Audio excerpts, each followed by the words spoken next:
El aire frío del invierno mordía el rostro de Nicolás Shadron mientras salía a las calles tenuemente iluminadas de Viena. Eran las 6:30 p.m. y la ciudad estaba envuelta en el silencioso susurro de una tarde de invierno. El excapitán naval soviético convertido en doble agente estadounidense había dejado a su esposa en la habitación del hotel, asegurándole que no tardaría mucho. Mientras se acercaba a los escalones de una iglesia centenaria, cuyo campanario era visible desde el consulado estadounidense cercano, un escalofrío de inquietud recorrió su espalda. Esta era su segunda reunión con la KGB en este viaje y un encuentro al que ya se había acostumbrado. Pero esta vez algo se sentía diferente. Dos hombres surgieron de las sombras. Sus rostros eran familiares, pero sus expresiones eran indescifrables. Shadron asintió en señal de reconocimiento. Una delgada capa de tensión flotaba en el aire. Sin decir una palabra, señalaron hacia un sedán oscuro que estaba al ralentí en la acera. La puerta del auto chirrió ominosamente y, tras dudar un momento, Shadron se sentó en el asiento trasero. La puerta se cerró detrás de él con una firmeza que resonó en la quietud de la noche. Mientras el sedán se alejaba, las luces del consulado de Estados Unidos brillaban a lo lejos, pero no había nadie allí para despedirlo. Los supervisores de la CIA decidieron no darle vigilancia protectora. El auto desapareció en el laberinto de las calles de Viena, y con él, Nicolás Shadron se desvaneció, para nunca ser visto de nuevo.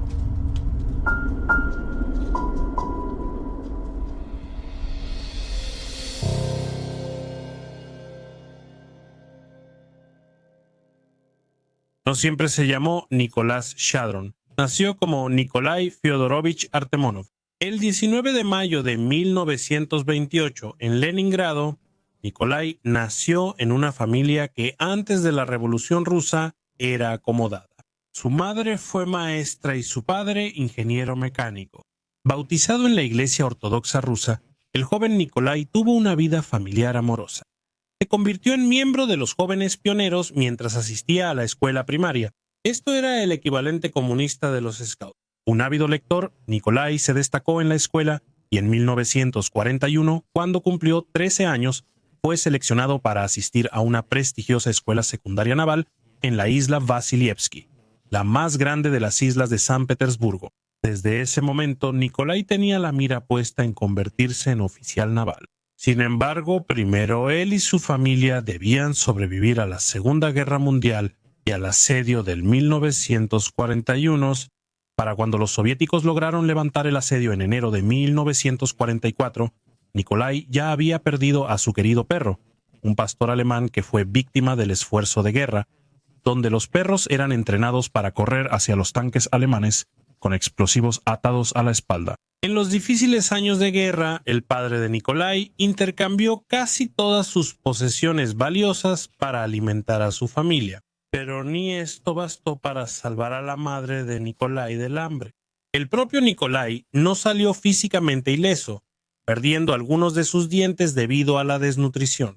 Habiendo sobrevivido a los horrores y dificultades de la Segunda Guerra Mundial, Nikolai completó su educación secundaria y tuvo el honor de inscribirse en 1945 en la Academia Naval Frunze. Ahí se especializó en materias como radioelectrónica, armamento y ciencias navales. Se graduó en el percentil 15 de su clase en 1949, que es el mismo año en que se convirtió en miembro del Partido Comunista. Nikolai sentía un fuerte orgullo nacional, especialmente justo después de la guerra, y tenía plena confianza en la capacidad de Joseph Stalin para liderar a su pueblo. Sin embargo, desde pequeño desarrolló un fuerte resentimiento que luego se volvió odio hacia el régimen soviético. De niño le enseñaron que los enemigos podían estar en todas partes y debía estar listo para denunciar incluso a su familia si era necesario. Fue testigo de arrestos en las calles y amigos y vecinos desaparecían de repente, generalmente en las cámaras de tortura de la Comisariado del Pueblo para Asuntos Internos. Después de unirse a la Marina Soviética, Nikolai estaba completamente enfocado en su objetivo de convertirse en oficial. Su ascenso en las filas navales fue nada menos que meteórico. En 3 años se convirtió en el subcomandante de un destructor. En septiembre de 1955, a la edad de 27 años, Nikolai Artomonov fue ascendido a comandante de un destructor de la flota del Báltico de la bandera roja soviética, convirtiéndose en el ruso más joven en ocupar ese puesto. Su barco fue especialmente seleccionado para representar a la Unión Soviética en giras oficiales a Copenhague, Malta e Inglaterra. Él era de hecho el arquetipo del nuevo hombre soviético, trabajador y austero, intelectualmente y físicamente apto y comprometido con la causa y los ideales comunistas. Aunque Nikolai sentía un profundo amor por la madre Rusia y su rica historia y herencia cultural, estaba creciendo en él un silencioso resentimiento hacia el sistema soviético. Basándose en sus experiencias de juventud, luego escuchó con consternación sobre la represión de la Revolución Húngara de 1956 y la brutal sofocación de los disturbios en Polonia. No pasaría mucho tiempo antes de que el resentimiento fuera tal que Nikolai le diera la espalda a la Unión Soviética para siempre. Para octubre de 1958, el barco de Nikolai fue asignado a Gdynia, en Polonia, donde trabajó con la Marina polaca, entrenando a marineros indonesios, ya que el gobierno soviético era un fuerte respaldo financiero e ideológico del régimen indonesio. A tan solo un mes de su nueva asignación, Nikolai conoció a una joven hermosa de ojos oscuros, de quien se enamoraría casi instantáneamente. Blanka Eva Gora, una dentista recién titulada e hija de un oficial de la Marina Mercante polaca, pronto fue cortejada por el apuesto comandante ruso de 1.88 metros de altura y gran ambición. En pocos meses la pareja se comprometió para casarse. Sin embargo, había dos problemas. Nikolai Artomonov ya estaba casado y Eva Gora no tenía absolutamente ninguna intención de dejar Polonia para vivir en la Unión Soviética. El primer obstáculo, dijo Nikolai, se superó fácilmente. Estaba alejado de su esposa y conocía miembros clave del partido que aprobarían su divorcio y matrimonio con Eva. El segundo problema fue un obstáculo mayor. Eva estaba decidida a que nunca pondría un pie en la Unión Soviética, y mucho menos se establecería allí por el resto de su vida. Por mucho que Polonia estuviera bajo la esfera de influencia de la Unión Soviética, los polacos en general albergaban una profunda animosidad hacia la Unión de Repúblicas Socialistas Soviéticas, derivada de siglos de intentos rusos de sometimiento. Para Eva, mudarse al este estaba totalmente fuera de discusión. Su padre estaba completamente consternado de que su hija siquiera se relacionara con un soviético en primer lugar. Pero el amor de Nikolai por Eva y lo mucho que había llegado a detestar a la Unión Soviética lo llevaron a proponer un plan tan audaz como peligroso. Mientras la pareja viajaba en la limusina privada de Nikolai rumbo al cumpleaños 31 del comandante, él bajó la voz y le preguntó algo a Eva. ¿Estaría ella dispuesta a huir de la Polonia controlada por los soviéticos y comenzar una nueva vida con él en Occidente? Eva, aunque estaba mareada de emoción, enfrentó su decisión con comprensible temor. Su viaje estaría lleno de peligros. Si los atrapaban, seguramente serían encarcelados o algo peor. Para Nikolai significaba renunciar a una carrera ilustre en la Marina soviética. Para ambos significaba seguramente no volver a ver a sus familias nunca más. Eva no tuvo mucho tiempo para considerar la propuesta de Nikolai. Él debía regresar a la Unión Soviética en unas pocas semanas. Si su decisión era un sí, Nikolai necesitaba un aviso de 24 horas para hacer los preparativos finales. Unos días después, Eva tomó su decisión. Iría con su amor al oeste. El plan de Nikolai para escapar de Polonia requeriría todas sus habilidades y talentos como marinero. Uno de los privilegios que disfrutaba como comandante de la Marina era el acceso a su propia lancha motora personal de 22 pies que usaba para trasladarse del barco a la costa. Esta sería la embarcación que la pareja usaría en su viaje hacia el oeste. Usando solo las estrellas y una brújula sencilla, Nikolai trazó cuidadosamente su ruta a través del mar Báltico hacia Suecia, estudiando las corrientes y las rutas cruzadas de los barcos polacos y soviéticos. Planeando desembarcar en la isla de Öland, en la costa sureste de Suecia, el viaje tomaría 24 horas, la mitad de las cuales serían durante el día y, por lo tanto, aún más peligrosas. En la hermosa y despejada tarde del 6 de junio de 1959, la pareja emprendió su escape. Tuvieron que llevar consigo a un joven marinero ruso llamado Popov, quien fue asignado para operar la lancha motora esa noche. Nikolai le dijo que tenían la intención de salir de pesca, lo cual justificaba el empaque de provisiones y gasolina extra. Enviando a Popov abajo y armado solo con su preciada pistola, Nikolai dirigió su bote hacia el Golfo de Danzig y partió. Para las 11 de la noche, el bote había entrado en las aguas abiertas del mar Báltico y el clima se había convertido en una tormenta. Con el confundido marinero ruso bajo cubierta, Nikolai navegó su bote con destreza, evitando todas las patrullas de barcos soviéticos y polacos, y a la noche siguiente desembarcó el bote a solo media milla de su objetivo previsto en las costas de Åland. Después de desembarcar, el trío caminó por la costa hasta que se toparon con un pequeño pueblo pesquero, donde fueron recibidos y acogidos por los lugareños. Nikolai no tenía intención de usar su alto rango para negociar una mejor posición para sí mismo en Occidente. Él veía su éxodo como la necesidad de empezar desde cero. Por lo tanto, entró a Suecia con un traje de negocios civil, dejando su uniforme de la marina junto con su preciada pistola en la lancha motora. Nikolai logró que el pescador le pidiera un taxi. Luego, él, Eva y el completamente confundido marinero ruso Popov fueron llevados a una pequeña estación de policía local. Finalmente llamaron a un miembro de la marina sueca para hablar con Nikolai. El comandante Sven Rydström hablaba ruso y entabló de inmediato una buena relación con los nuevos desertores. Nikolai y Eva fueron trasladados a una estación de policía más grande y luego a una casa segura en Estocolmo. Se hicieron arreglos para que Popov, el entonces aterrorizado marinero ruso, fuera enviado de regreso a casa. Fue solo después de que Nikolai y Eva tocaron tierra que la Marina soviética se dio cuenta de que su comandante estrella y su novia polaca estaban desaparecidos. La KGB inmediatamente lanzó una investigación extensa pero discreta, tocando las puertas de cada miembro de la familia, amigo y conocido, para tratar de averiguar qué había sucedido. Mientras la noticia de la deserción de Artemonov y su valiente travesía por el Báltico se difundía en Suecia y medios internacionales, los soviéticos intentaron silenciar el tema sin reportarlo en sus periódicos ni otros medios. El interrogatorio de varias semanas a Nikolai por parte de los suecos terminó con la aceptación por parte de las autoridades de que él era un desertor genuino y no estaba jugando un juego de espía de la KGB. El problema era que Suecia estaba muy cerca de los estados satélites soviéticos y no era un lugar adecuado para que un desertor ruso se estableciera. Nikolai y Eva debían ser trasladados a otro lugar. La pareja no había pensado mucho en a dónde irían, ya que su único enfoque era escapar. El comandante Rydström sugirió Inglaterra, pero Eva propuso Estados Unidos, donde creía que podría ejercer la odontología. Rydström expresó reservas sobre esta idea, diciendo que los estadounidenses a veces podían ser tan insensibles como sus contrapartes soviéticas si eso servía a sus propios objetivos.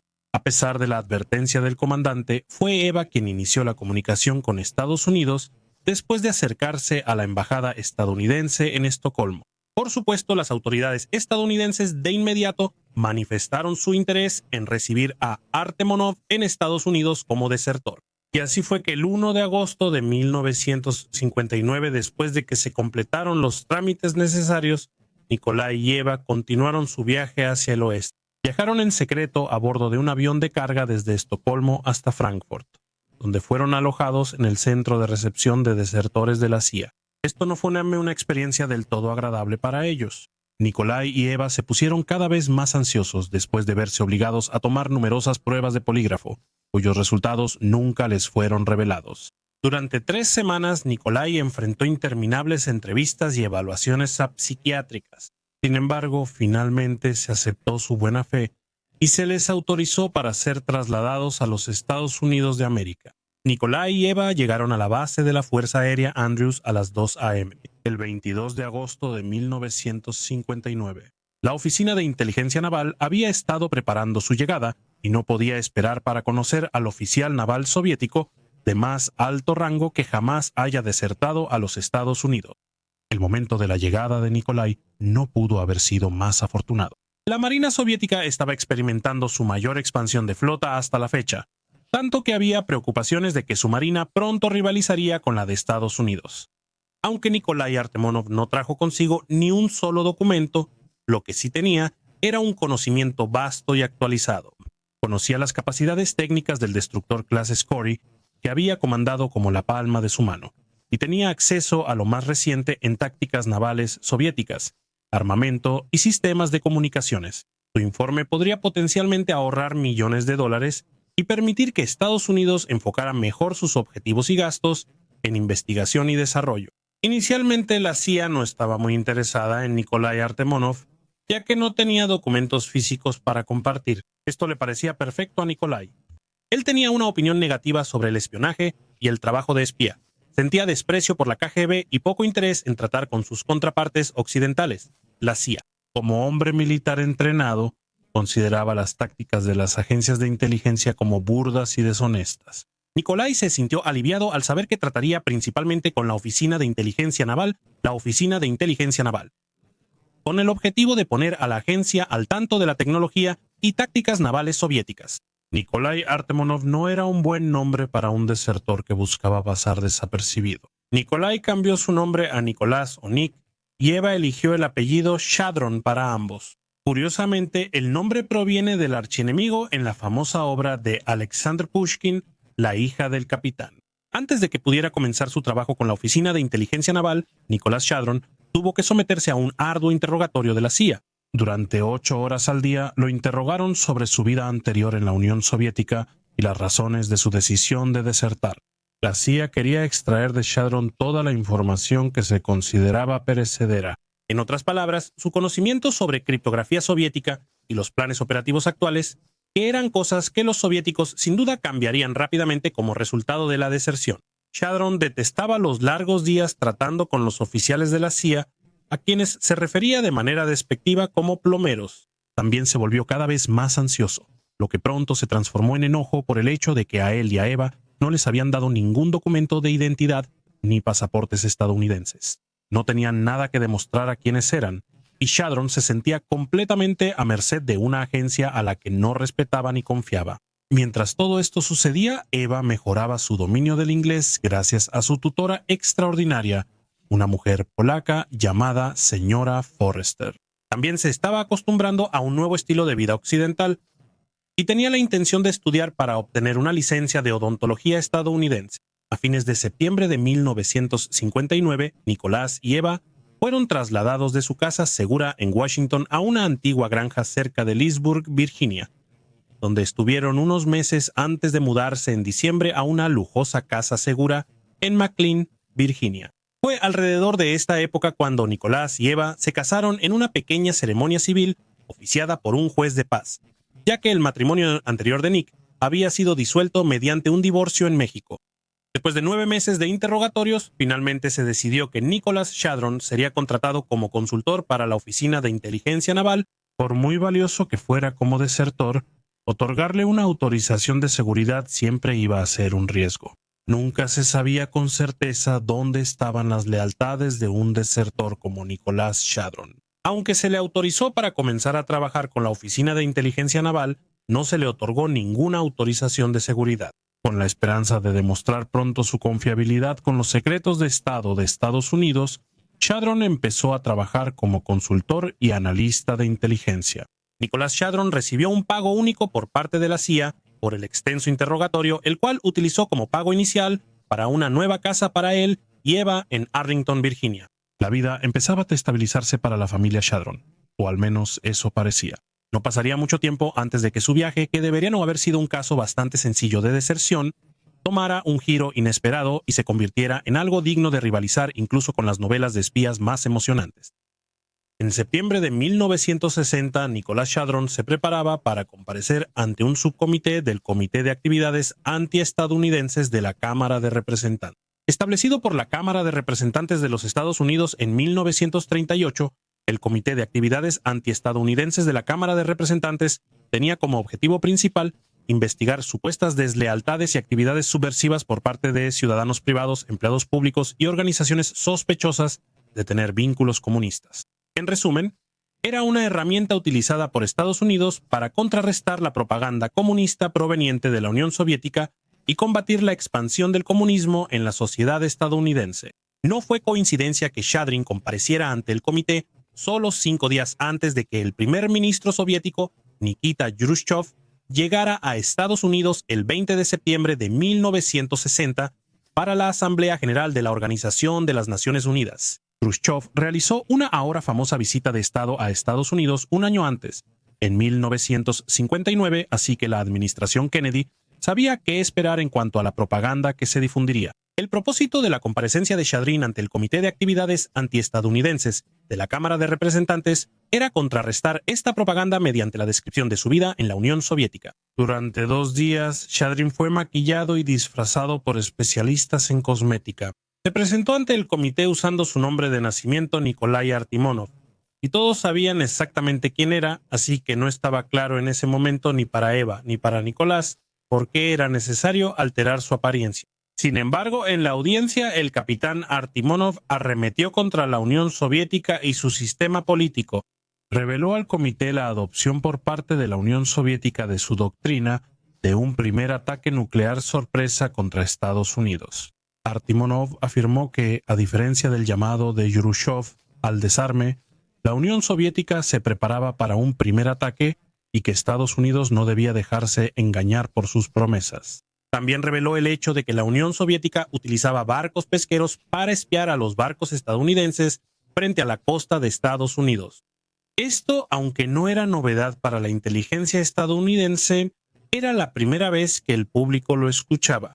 El testimonio de Nicolás Shadron tuvo el efecto deseado, sorprendiendo al público estadounidense y ocupando las portadas de los periódicos en todo Estados Unidos. El testimonio perjudicial también fue transmitido por Radio Europa Libre a los países del bloque comunista, sirviendo para reforzar la propaganda estadounidense y alentar a los grupos locales anticomunistas. El régimen soviético se sorprendió al ver la reaparición de su excomandante naval cuando se presentó ante el Comité de Actividades Antiestadounidenses de la Cámara de Representantes.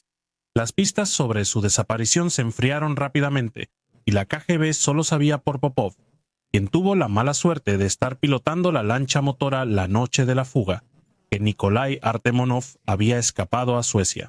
Después de revelar su identidad en la audiencia del comité, Nicolás Shadron fue juzgado en ausencia en la Unión Soviética y sentenciado a muerte. Shadron mostró su verdadero valor para Estados Unidos durante la crisis de los misiles en Cuba en octubre de 1962, dejando de lado el castigo capital. Hizo una contribución enorme a la evaluación de la Oficina de Inteligencia Naval sobre la Fuerza Naval Soviética, pudiendo afirmar con total confianza que la Marina Soviética no tenía el alcance para incluir las aguas cubanas.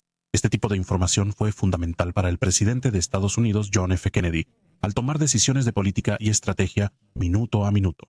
Mientras su esposo era noticia mundial y ayudaba a evitar la Tercera Guerra Mundial, Eva se inscribió para obtener su licencia de odontología en Estados Unidos. Se graduó de la Universidad Howard en 1964 y 3 años después abrió su propio consultorio dental.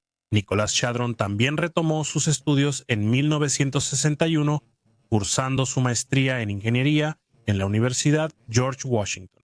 Para un desertor tan destacado como Nicolás Shadron, el peligro de represalias soviéticas siempre acechaba en cada esquina.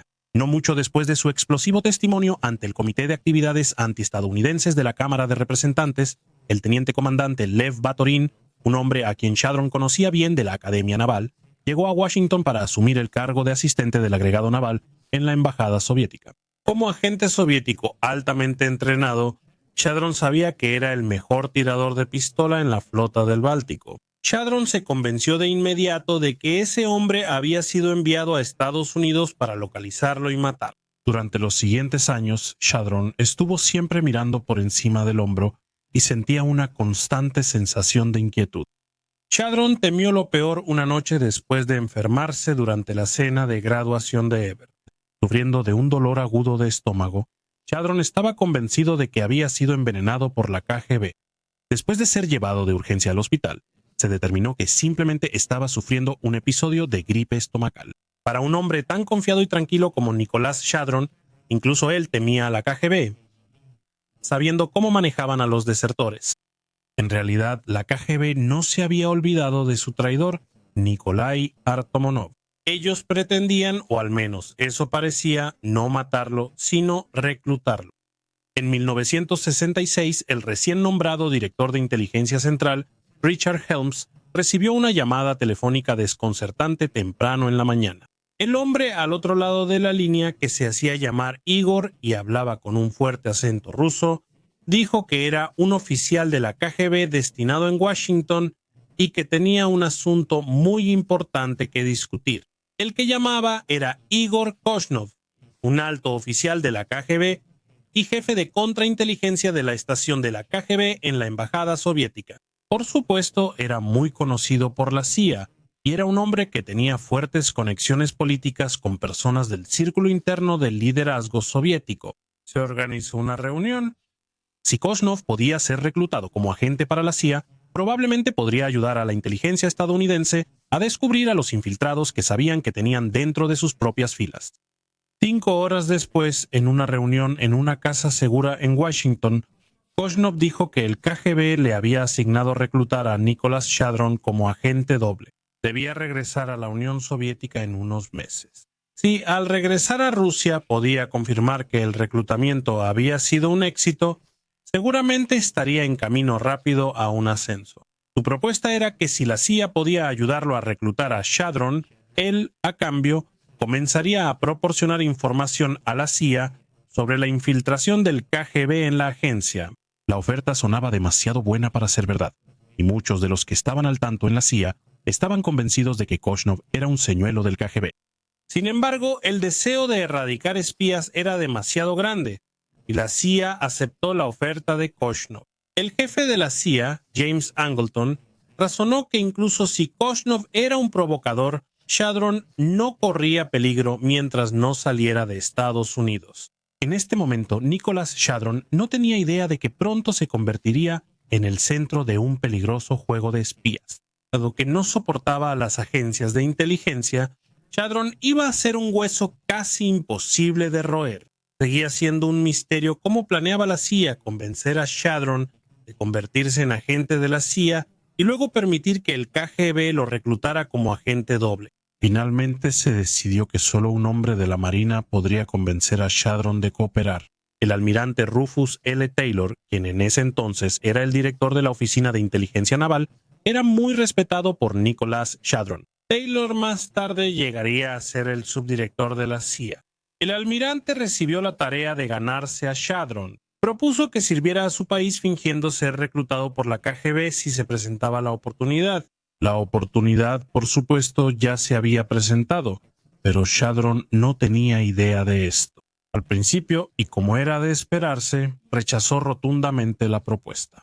Sin embargo, el almirante Taylor no se rendiría tan fácilmente. Aprovechando su relación con Nicolás, Taylor le dijo que la operación estaría a cargo de la sección de contrainteligencia soviética del FBI. La CIA solo intervendría si él viajaba al extranjero, pero eso nunca pasaría por razones de seguridad. Esta fue una garantía que más tarde resonaría en sus oídos.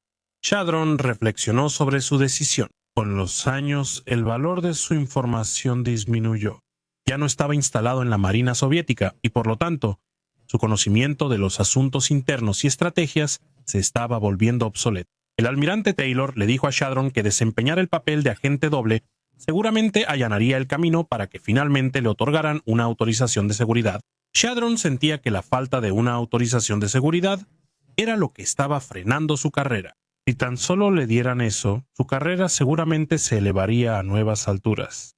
En la primavera de 1966, y aún reflexionando sobre su decisión, Shadron comenzó a trabajar en la Agencia de Inteligencia de Defensa. Para él, esto era, como mucho, un cambio lateral en su carrera. Sentía que su nuevo puesto, que consistía principalmente en traducir artículos rusos al inglés, estaba muy lejos del trabajo de consultoría de alto valor que había estado realizando para la Oficina de Inteligencia Naval. Por mucho que no disfrutara el trabajo, seguía siendo valioso para la inteligencia estadounidense, y sus informes incluían reportes que se enviaban directamente a la Casa Blanca. Para el verano de 1966, Nicolás Shadron finalmente cedió y aceptó dejarse reclutar por la KGB si se presentaba la oportunidad. La operación estaría a cargo del FBI y la CIA. La oficina asignó a Alberto Turner, un agente experimentado, como el encargado de Shadron. La agencia, en cambio, eligió a Bruce Solly, un oficial con poca experiencia en operaciones soviéticas y manejo de agentes extranjeros. A los pocos días de que él aceptara el plan, y como si fuera pura casualidad, Igor Kushinov se acercó a Nicolás Shadron en un lugar público en el área de Washington. Totalmente inconsciente de que la reunión había sido planeada por la inteligencia estadounidense, Shadron reportó el contacto de inmediato al FBI. Shadron entonces aceptó participar en la operación, una decisión que lo llevaría a actuar como doble agente durante la siguiente década. Shadron y su contacto de la KGB, Oleg Kozlov, empezaron a reunirse en secreto. Shadron entregaba material de bajo nivel Yasnovspium, llamado alimento para pollos, en espionaje, a la KGB mediante puntos muertos alrededor de Washington. Shadron interpretó al desertor soviético desilusionado con aplomo, convenciendo a la KGB de su compromiso con la madre patria y su deseo de regresar algún día. Mientras tanto, Igor Koshnov regresó a la Unión Soviética después de terminar su estancia en Estados Unidos y de un exhaustivo interrogatorio por parte de la CIA. Koshnov siguió siendo una prioridad clave para la CIA después de que salió de Estados Unidos. La esperanza era que Koshnov fuera ascendido tras su éxito al reclutar a Nicolás Shadron y que la inteligencia estadounidense tuviera ojos y oídos dentro de los altos mandos de la dirección de la KGB. Sin embargo, con Igor de regreso en Moscú, no había manera de comunicarse con él de forma segura. Así que toda la operación dependía de que Nicolás Shadron siguiera engañando a la KGB y, con suerte, restableciera el contacto con Koshnov. Después de 3 años desempeñando su papel de agente doble, Eva se sorprendió cuando su esposo le propuso que se fueran de vacaciones a Europa. Sería la primera vez que regresaban al continente desde su aterradora huida a Suecia una década antes. Viajar al extranjero, incluso por placer, representaba riesgos únicos para Nicolás Shadron. Pero evidentemente estaba seguro de haber engañado a los soviéticos haciéndoles creer que era un doble agente genuino. En 1969, Nicolás y Eber salieron de Estados Unidos. Primero llegaron a Inglaterra y luego recorrieron Europa continental durante 17 días. Este viaje fue realmente por turismo y Nicolás no se reunió con la KGB. 2 años después, la KGB le propuso a Shadron reunirse con sus oficiales fuera de Estados Unidos por primera vez. El lugar elegido para la reunión fue Montreal, en Canadá. Aunque estaba fuera de Estados Unidos, Canadá estaba lo suficientemente cerca de casa como para ofrecerle a Shadron cierto nivel de comodidad respecto a su seguridad personal. El viaje fue en septiembre de 1971. Tan pronto como Eva y Nicolás dejaron sus maletas en el Hotel Bonaventure, Nicolás dijo que tenía que asistir a una reunión de negocios y que quería quitársela de encima para que pudieran disfrutar de sus vacaciones. Le dio a su esposa una nota con un número al que debía llamar si no volvía de la reunión. Eva no sabía nada sobre la decisión de su esposo de trabajar para el FBI y por lo tanto no estaba al tanto del peligro potencial al que él se dirigía. Como resultó, Shadron se reunió con la KGB sin incidentes y la familia Shadron completó su recorrido por Montreal. Cada vez más confiados, Nicolás y Eva viajaron nuevamente a Europa en septiembre de 1972. Esta vez sus viajes incluyeron una escala en Viena, el verdadero corazón palpitante del espionaje de la Guerra Fría. Después de la exitosa reunión en Montreal, la KGB invitó a Shadron a otra reunión en persona. Poco después de la llegada de la pareja a Viena, Nicolás le dijo de nuevo a su esposa que tenía algunos asuntos que atender, pero esta vez se quedaría a pasar la noche. Le entregó a Eva una hoja de papel con un número al que debía llamar si él no regresaba a la mañana siguiente. Como lo había prometido, Nicolás regresó a la mañana siguiente bien afeitado y de buen humor. Lo que ocurrió en la reunión en Viena sigue sin saberse o es confidencial.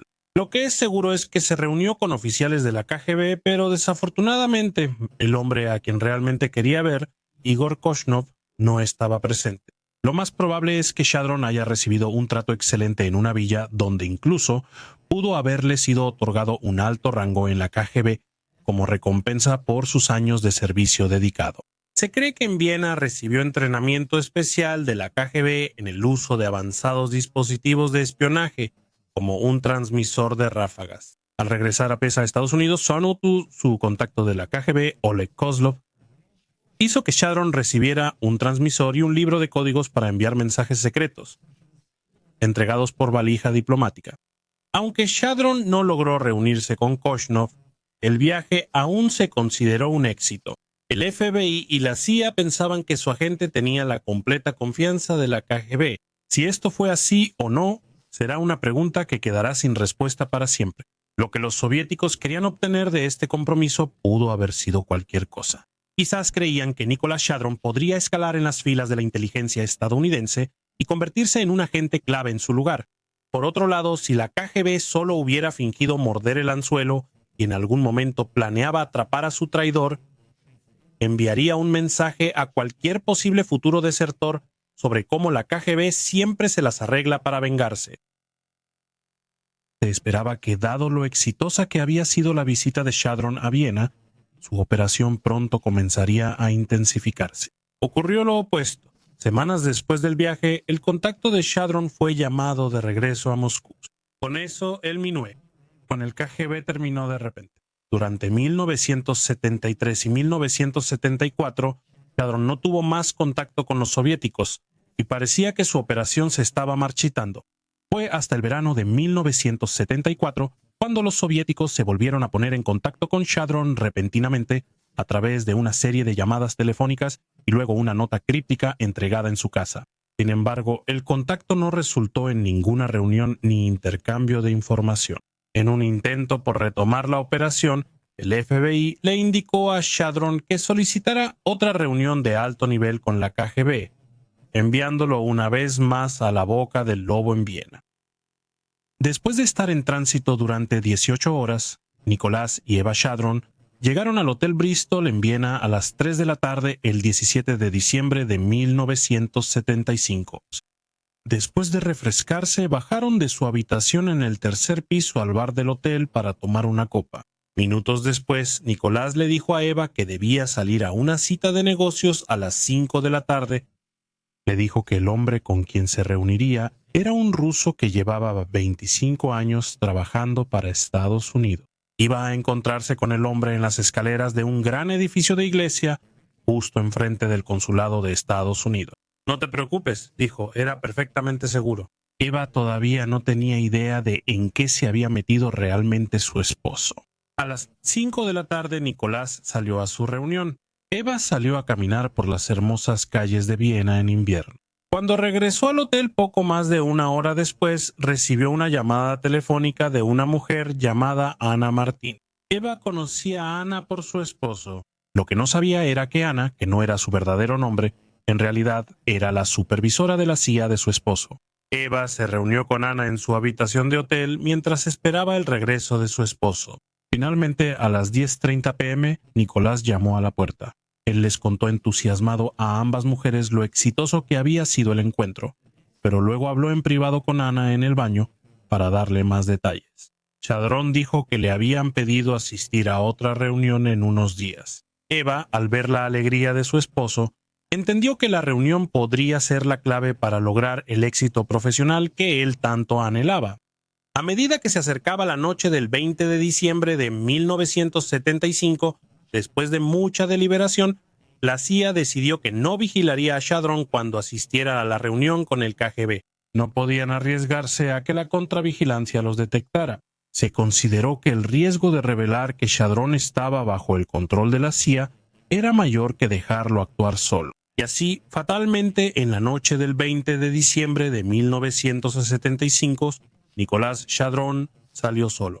Frente a la misma iglesia de antes, se encontró con dos agentes de la KGB que lo invitaron a subir al asiento trasero de un sedán que lo esperaba. El auto se alejó y fue la última vez que se vio o se supo algo de Nicolás Shadron. Mientras tanto, en la habitación del hotel, Eva retrasó la cena esperando que su esposo regresara más tarde tras terminar su breve asunto. Esperó pacientemente pensando para sí misma que hasta las 12:30 p.m. no tenía sentido preocuparse.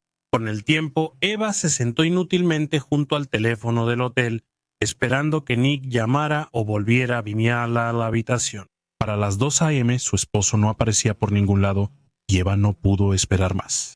Llamó ansiosa a Ana Martín, quien solo le recomendó tranquilizarse y poner el cerrojo en la puerta de la habitación del hotel. A la mañana siguiente, Eva estaba hecha un manojo de nervios. En el fondo, sabía que su esposo nunca volvería. Como no tenía sentido quedarse en Viena, el 23 de diciembre de 1975, Eva Shadron fue escoltada por un funcionario del gobierno de Estados Unidos de regreso a Washington. Mientras la angustiada esposa partía de Viena sin su esposo, La CIA probablemente ya había aceptado que su operación había terminado y que su agente se había perdido para siempre. Después de regresar a casa, Eva enfrentó una semana de angustia durante el periodo de Navidad y Año Nuevo sin noticias de las autoridades sobre el destino de su esposo desaparecido. Por difícil que fuera, tenía que guardar silencio porque si la noticia de la desaparición se filtraba a la prensa, probablemente comprometería la ya diminuta posibilidad del regreso de Shadron. Solo se le reveló a Eva meses después de los hechos que su esposo había estado actuando como doble agente contra los soviéticos. Le costó trabajo creerlo, dado el punto de vista de Nicolás sobre el espionaje, y solo se convenció cuando recuperaron el transmisor soviético de ráfagas que su esposo había escondido en el ático. Al comenzar 1976, hubo una oleada de actividad mientras la CIA se apresuraba a tratar de averiguar qué había salido mal. El secretario de Estado, Enrique Kissinger, contactó al embajador soviético Anatoly Dobrinin y al ministro de Asuntos Exteriores, Andrei Gromyko. El presidente de Estados Unidos, Gerardo Ford, incluso hizo un llamado directo al líder soviético Leonid Brezhnev, pero todo fue en vano. A quienquiera que le hablaran, la respuesta siempre era la misma. La Unión Soviética no tenía conocimiento del asunto y no había visto a Nicolás Shadron en Viena el 20 de diciembre de 1975. Dentro de la CIA se estaban formando dos facciones. En un grupo había sospechas constantes sobre el excomandante soviético. Su dramática fuga de Polonia a través del mar Báltico les parecía una hazaña incluso demasiado grande para un capitán naval experimentado. Este grupo creía que Nicolás Shadron siempre fue infiltrado de la KGB y los engañó todo el tiempo. Los del otro grupo se mantuvieron firmes en su opinión sobre la genuina buena fe de Shadrin. Era imposible que él fuera triple agente. Este grupo creía que la operación de Shadrin había sido comprometida y que su agente había sido secuestrado y llevado de regreso a la Unión Soviética. La única pregunta era si Shadrin seguía vivo o si lo habían llevado al sótano del edificio Lubyanka para recibir el trato habitual que se les daba a los traidores. La CIA logró comunicarse con Igor Koshnov sobre el asunto, quien dijo que él tampoco sabía nada al respecto. Dijo que él había ayudado a organizar la reunión la noche de su desaparición, pero no tenía idea de qué destino había corrido Nicolás Shadrin. A medida que pasaban los meses, parecía que el misterio nunca se resolvería. A pesar de la llegada a tierras occidentales de varios otros desertores soviéticos, ninguno tenía idea de lo que le había sucedido a Nicolás Shadrin. Luego, en marzo de 1976, el famoso abogado de Alemania Oriental, Wolfgang Vogel, declaró que tenía información confiable de que Nicolás Shadrin estaba vivo y que la Unión Soviética consideraría su regreso en un intercambio de espías. Al final, la esperanza que Vogel generó fue falsa. En medio de la organización de una reunión de negociación, su autoridad para hablar en nombre de la Unión Soviética y negociar un acuerdo fue retirada abruptamente. Para cuando la historia llegó a la prensa 7 meses después, no había habido más pistas ni indicios. Durante casi una década, la desaparición de Nicolás Shadron siguió siendo un misterio total. Esto cambió repentinamente en 1985, cuando un coronel superior de la KGB, Vitaly Yurchenko, desertó a los Estados Unidos. Entre la información que compartió durante su interrogatorio estaba el destino prematuro de Nikolai Artomonov. Según Yurchenko, siempre fue el plan de la KGB atraer a Shadron a Viena, secuestrarlo y devolverlo a la Unión Soviética para que se cumpliera su sentencia criminal. Dijo que en la lucha que se produjo en el asiento trasero del sedán al que entró esa noche fatídica, un agente de la KGB accidentalmente le administró una dosis fatal de cloroformo a Shadron mientras intentaba sedarlo. Tras esta revelación, y el 27 de octubre de 1985, 2 agentes del FBI llegaron a la puerta de Eva Shadron para darle la noticia de la muerte de su esposo. Aunque la postura del FBI era que el destino de su agente ya estaba establecido más allá de toda duda razonable, en realidad no era así. Yashchenko, en un giro sorprendente, voló de regreso a la Unión Soviética, donde fue recibido como un héroe. Así, surgió una sombra de duda sobre todo lo que contó a la inteligencia estadounidense durante su interrogatorio. 3 años después de las revelaciones de Yurchenko, otra fuente de la CIA afirmó que Nikolai Artemonov fue visto vivo y en buen estado en el funeral del ex jefe de la Marina rusa. Actualmente se acepta que la versión de Yurchenko es cierta. Nicolás Shadrin fue asesinado accidentalmente por la KGB. En general, el manejo de la operación Shadrin fue un desastre total desde el principio, aparentemente sin justificación alguna para haber puesto al hombre en peligro. Después de que Koshinov fue llamado de regreso a Moscú, se obtuvo muy poco de los intercambios continuos de Shadrin con su contacto de la KGB, Kozlov. De hecho, nadie en la CIA parecía recordar cuál era el quid pro quo que se suponía debía existir en la relación. Usar a un hombre como doble agente que ya había sido sentenciado a muerte por su deserción era probablemente uno de los planes más insensatos que se hayan concebido. Según Ernest Falkman, la historia de Nikolai Artomonov representa el clásico efecto de un laberinto de espejos de ciertas operaciones de inteligencia, donde todas las líneas entre la verdad y la mentira se han desdibujado irremediablemente. Hoy en día, un retrato de Nicolás Shadron cuelga en el muro conmemorativo de los patriotas dentro de la Agencia de Inteligencia de Defensa. En 2019, Eva Shadron asistió a una ceremonia donde finalmente se honró a su esposo por su valentía al servir a su nación adoptiva, los Estados Unidos. Sin embargo, al final, el reconocimiento le dio un poco de consuelo a Eva, sabiendo que su esposo había sido sacrificado por la inteligencia estadounidense por el bien de una operación sin futuro.